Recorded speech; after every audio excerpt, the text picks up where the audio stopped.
In the year 1875, the Indian rebel known as Vasudev Bhalwant Phadke was exiled to Yemen by the British Empire. Vasudev was born in the year 1845 on the outskirts of the Indian city of Pune in British-ruled India. His grandfather was a general in the Maratha Empire, which was destroyed by the British. Therefore, after the British conquest of India, Vasudev's family fell into poverty. Vasudev grew up in poverty, and during his youth he began working for the British government in order to earn a living for his family. Vasudev gained a job in the British Military Finance Office, and during his work in the government, he gained insight into how the British were looting the wealth of India in order to finance their expansion across the globe. After looting India, the British take our wealth and send it to England, and our people are dying of hunger. The British are also funding their war in Afghanistan with Indian money. Vasudev eventually left his job in the British government after he clashed with his English boss, who refused to allow him to take leave in order to visit his dying mother. When Vasudev asked his British boss to give him leave, he replied, "Every day Indians die like ants. Today your mother is dying, tomorrow someone else's mother will die. Should I give everyone leave? Get lost, you useless Indian." Vasudev replied, "Mind your language, you are talking about my mother, and we are people who respect our mothers." After this interaction, Vasudev resigned from his job and began planning an armed rebellion against British rule in India.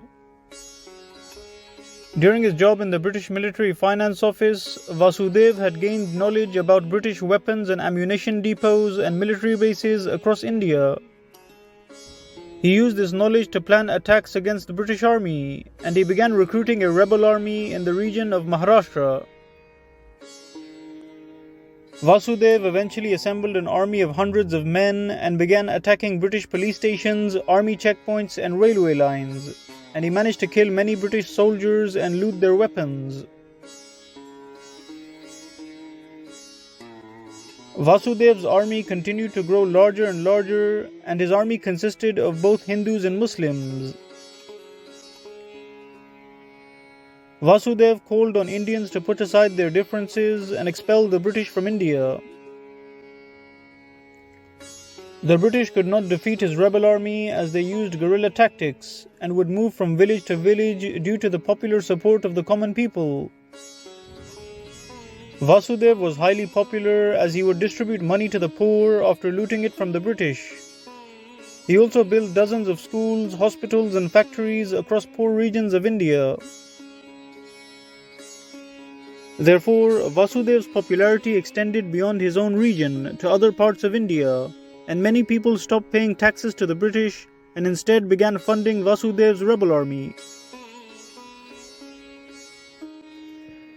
The Indian people's support for Vasudev was so strong that the British were forced to call reinforcements from Delhi and eventually managed to recapture the city of Pune from Vasudev. Therefore, Vasudev and his rebel army fled south to the region of Hyderabad, where they continued to launch attacks against British posts. However, due to some money-hungry Indians, Vasudev's location was disclosed and his army was surrounded in the forests of Hyderabad.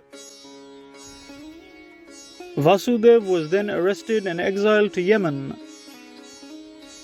The British wanted to execute him, but due to his huge support in India, they decided to exile him, as his grave would become a rallying point for future rebellions. Therefore, Vasudev was exiled to Yemen. After being shipped off to Yemen, Vasudev was thrown into a prison in the city of Aden. However, Vasudev soon escaped prison by climbing the walls of the jail.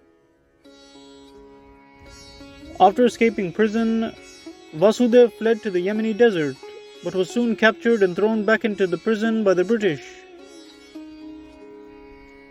Vasudev Bhalwant Phadke passed away in prison in the city of Aden in Yemen. Besides his revolutionary legacy of armed resistance, Vasudev also left behind many writings, such as his memoirs about the oppression of the British Empire.